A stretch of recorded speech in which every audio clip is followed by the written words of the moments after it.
Assalamualaikum, kami dari kelompok 3. Yang pertama saya sendiri, Silvi Dwi Hutami, bersama 3 orang teman saya. Yang pertama Esa Nurhaliza, Farid Sidik, dan Kiki Laumudin, ingin sedikit menjelaskan mengenai budidaya dan cara pembuatan serat jute dan sedikit pengetahuan mengenai serat nilon. Selamat menyaksikan.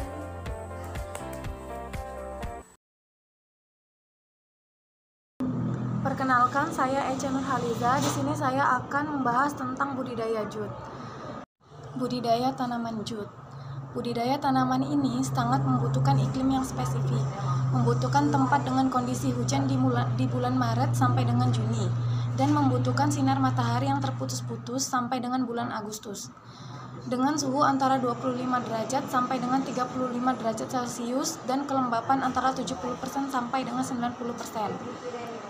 Jute dikenal sebagai bahan serat alami yang kuat, tahan air yang digunakan untuk pembuatan dari karung sampai bahan pakaian dan juga furniture. Jute beradaptasi terhadap lingkungan yang hangat, cuaca yang lembab, dan juga kadang tumbuh baik di pinggiran sungai. Ada 2 cara penanaman jute. Yang pertama, ditanam secara langsung. Benih jute mempunyai masa dormansi sehingga memerlukan beberapa bulan untuk berkecambah. Untuk memecahkan dormansi dapat dilakukan dengan membungkus benih dalam kantung kain dan mencelupkannya ke dalam air mendidih selama 10 detik. Kemudian benih dikering anginkan semalam dan langsung disemai. Benih dapat ditebar dan disemai dalam alur. Keperluan benih berkisar 0,5 sampai 2,5 gram per meter persegi atau 5 sampai 10 kg per hektar, tergantung daya tumbuh dan ukuran benih. Tiap gram benih mengandung sekitar 500 benih. 2. Ditanam secara tidak langsung. Cara penanaman ini mengurangi masa tanaman di lapangan dan menjamin tanaman yang seragam. Ada 2 tahapan untuk penanaman tidak langsung, yaitu pemeliharaan seedling di persemaian dan pemindahan tanaman ke lapangan. Benih disemai baik dalam bedengan maupun baki persemaian. Sterilisasi medium persemaian dapat dilakukan dengan pengukusan medium selama 2 jam atau membakar jerami di atas permukaan bedengan. Sebarkan benih dan tutup dengan 0,5 cm kompos atau arang sekam. Gunakan 0,5 sampai 1 gram benih per meter persegi. Bila dilakukan pada baki, benih yang tumbuh akan berdaun 2. Dipindahkan ke bumbunan. Sebelum dipindahkan ke lapangan, cahaya di persemaian ditambah untuk menguatkan seedling. Jarak tanam tergantung dari varietas dan cara panen yang akan dilakukan. Alur dibuat dengan jarak 10 cm dan jarak tanam dengan alur 5 sampai 10 cm. Dan dalam penanaman 10 cm. Penyiraman dilakukan segera setelah penanaman dilakukan. Saya Kiki Laumudin akan melanjutkan presentasi kami mengenai cara pembuatan serat jute. Untuk memisahkan serat dari kulit batang tanaman perlu dilakukan proses pembusukan atau retting agar seratnya mudah dipisahkan dari batang tanaman. Pembusukan dilakukan dengan merendam dalam sungai yang mengalir perlahan. Pemisahan serat dilakukan dengan proses kucing. Proses kucing serat batang dilakukan dengan melewatkan batang tanaman pada roll beralur agar batang tanaman hancur. Kemudian dilanjutkan dengan melewatkan batang tanaman pada alat semacam sisir kasar, sehingga batang tanaman akan terpisah dari serat. Setelah serat dan batang jute terpisah, serat yang panjang dan halus dapat dipisahkan dan disisir menjadi benang yang panjang. Serat yang disisir ini kemudian dapat dipintal menjadi benang. Meskipun secara teknis memungkinkan untuk membuat benang jute dengan mesin otomatis, sebagian besar komunitas penghasil jute masih mengandalkan roda pemintalan analog untuk proses ini. Kemudian setelah serat jute dipintal menjadi benang, serat jute dapat mengalami berbagai proses kimiawi untuk mewarnainya, membuatnya tahan air atau membuatnya tahan api. Kemudian gulungan serat jute yang sudah jadi dikirim ke fasilitas produksi tekstil untuk ditenun menjadi pakaian jadi atau tekstil industri. Dalam kasus pakaian jadi, berbagai teknik pelembutan digunakan untuk membuat produk pakaian jadi lebih nyaman. Beberapa pabrik mungkin mengaduk benang jute untuk mengurangi kekasarannya, atau teknik kimiawi dapat digunakan untuk mencapai efek yang sama. Serat jute yang digunakan untuk keperluan industri umumnya dapat dibiarkan dalam kondisi aslinya tanpa menggunakan teknik pelunakan apapun.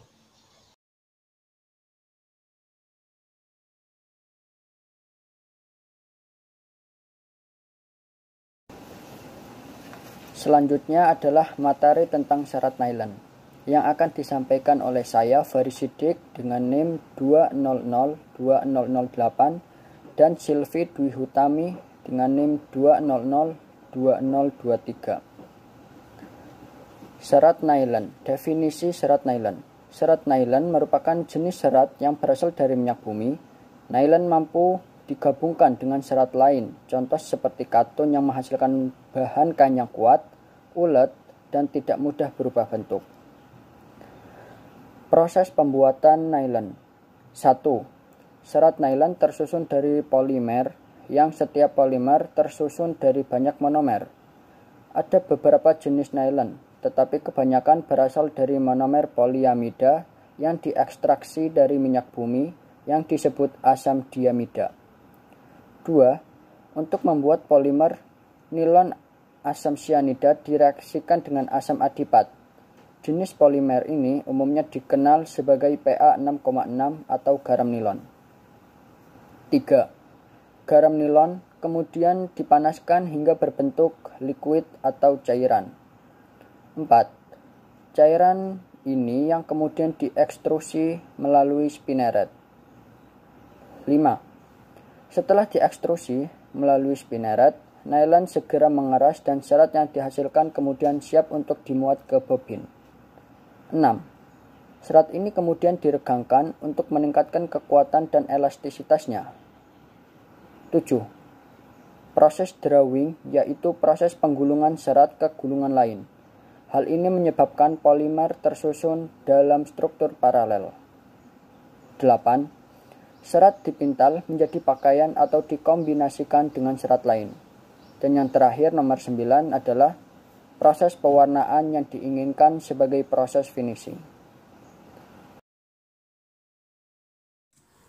Karakteristik nilon yang pertama itu ringan, kuat, dan elastis.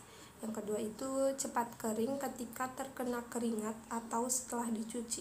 Ini karena kandungan air atau keringat yang ada dalam kain tersebut itu mudah menguap, sehingga saat kita memakai baju yang terkena keringat itu tidak berat begitu. Kemudian yang ketiga itu bentuk tidak mudah berubah, mudah dicuci dan tidak mudah robek. Yang keempat itu tahan terhadap air sehingga terasa panas bila dipakai. Tapi sekalinya basah itu seperti yang tadi saya bilang, airnya itu mudah menguap, jadi bajunya itu tidak berat. Nah, yang kelima itu tahan terhadap kutu, serangga, dan jamur. Yang keenam, mudah terdegradasi oleh sinar UV. Untuk yang ketujuh, jika terlalu lama terkena sinar matahari, warna itu cepat pudar atau berubah dan akan menurunkan kekuatan tarik kain. Untuk yang kedelapan, cukup tahan terhadap panas. Kenapa dibilang cukup? Karena itu bisa rusak bila terlalu lama atau terlalu tinggi suhu yang mengenai kain tersebut. Misalnya di suhu 150 itu kain bisa menguning. Kemudian pada suhu 250 itu kain nilon akan meleleh. Dan yang kesembilan, sangat tahan terhadap basa dan rusak apabila terkena asam kuat. Asam kuat itu contohnya asam klorida, H2SO4 itu asam kuat. Kemudian yang nomor 10 terakhir, bisa terbakar dan menghasilkan zat sisa. Kenapa? Karena nilon itu terbuat dari kimia, terbuat dari minyak bumi, atau bisa dibilang nilon itu seperti plastik, jadi bisa menghasilkan zat sisa. Untuk selanjutnya, penggunaan serat nilon. Nah, yang warna merah itu adalah nilon jenis 6,6. Kemudian di bawahnya itu ada stocking. Kemudian tenda. Karena kita kan mau pergi ke puncak dan itu berjalan. Jadi bahan material si tenda itu harus ringan, tapi tidak mudah ditembus dengan air, sehingga dipilihlah serat nylon. Nah, serat nylon itu seperti pada gambar pojok kanan atas. Itu bisa digunakan sebagai saringan